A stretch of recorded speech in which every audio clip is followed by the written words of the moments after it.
আসসালামু আলাইকুম। এটা হচ্ছে পাতাকপি। আমরা আজকে পাতাকপি দিয়ে কী বানাবো আপনারা আমাদের সাথে থাকবেন, সব কিছু দেখতে পারবেন। পাতাকপি দিয়ে আজকে যে রেসিপিটা হবে সেটা আরবিতে বলে হচ্ছে মালফুফ। এটাকে আরবিতে বলে মালফুফ।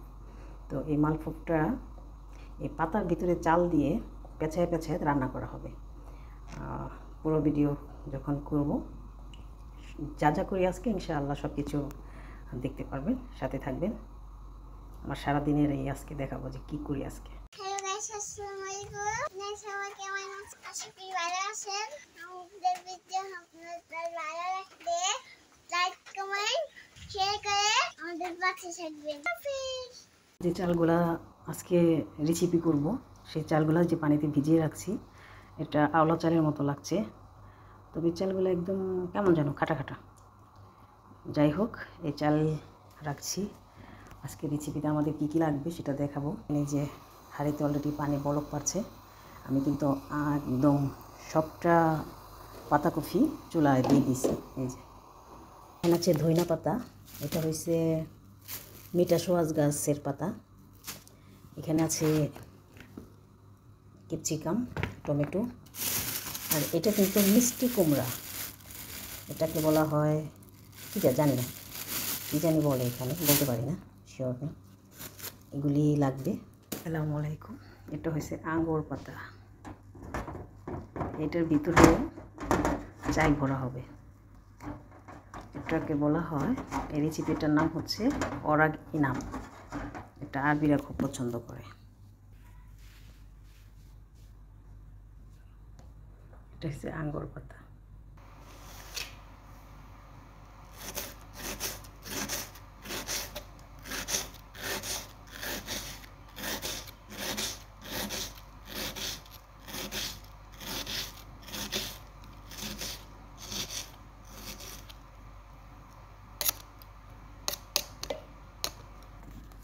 আমাদের কাজের হাটাম নাই গো।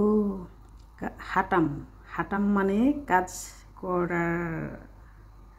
করতে পারি না। হাটাম মানে এটা কোন জায়গার ভাষা কে বলতে পারবেন? হাটাম কমেন্টে জানান। আমার ভিডিওটি কোথায় থেকে কে দেখছেন, কোন কোন জায়গা থেকে কে দেখছেন কমেন্টে জানাবেন প্লিজ।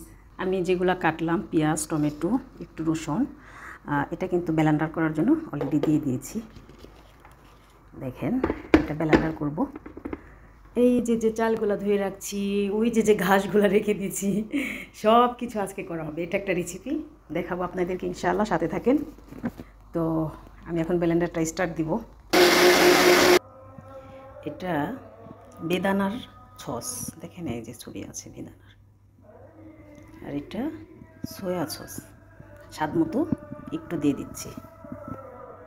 ও মা,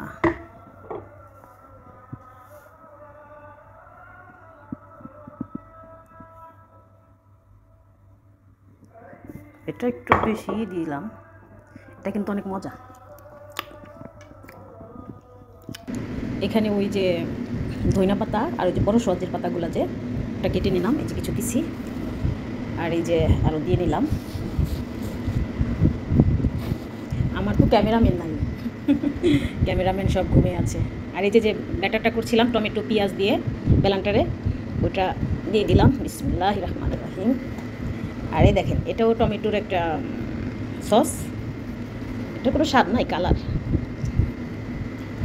তো দেখতে থাকুন। চালের সাথে এগুলো মিক্স করছি, দেখছেন? আপনাদের আপুটা কি করতেছে, এটা খেতে কেমন স্বাদ বা কেমন কেউ জানলে কমেন্টে জানায় এটা খেতে কেমন লাগে, বা আপনারা কখনো খাইছেন কি না। আজকে এটা দিয়ে অনেক কিছু হবে, অনেক কিছু। আলহামদুলিল্লাহ, আমার একটা হলো, এটাকে মানে সব কিছু দিয়ে একদম কমপ্লিট রেডি করে ফেলছি। আলহামদুলিল্লাহ। কত প্রবলেম, কত টেনশন সমাধান করি আমি একজন। দেখেন আমার আপুরা ভাইয়ারা, এই লাউগুলির কিন্তু মুখটা কেটে নিয়েছি, এই যে বুঝছেন। এটা এখন ভিতর থেকে আবার এইটার সাহায্যে এইগুলো আবার পরিষ্কার করে নিব। এই মরিচের যেটা ক্যাপসিকামেরও কিন্তু মুখটা কেটে নিয়েছি, এগুলি আবার বীজগুলি এখন ফালাবো। আসলে দুঃখের বিষয় আমার ক্যামেরাম্যান নাই। আসসালামু আলাইকুম গাইস। দেখেন আমি কিন্তু এটার ভিতর পরিষ্কার করে ফেলছি, বুঝছেন?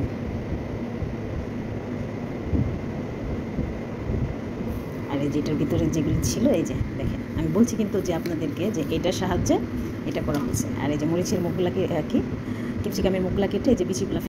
খাবারটা হয়ে গেছে, আমার রেসিপি এই যে এরকম হয়েছে খাবারটা।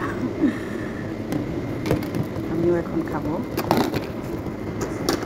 তো আমি খাবো হচ্ছে পাতাকপিটা।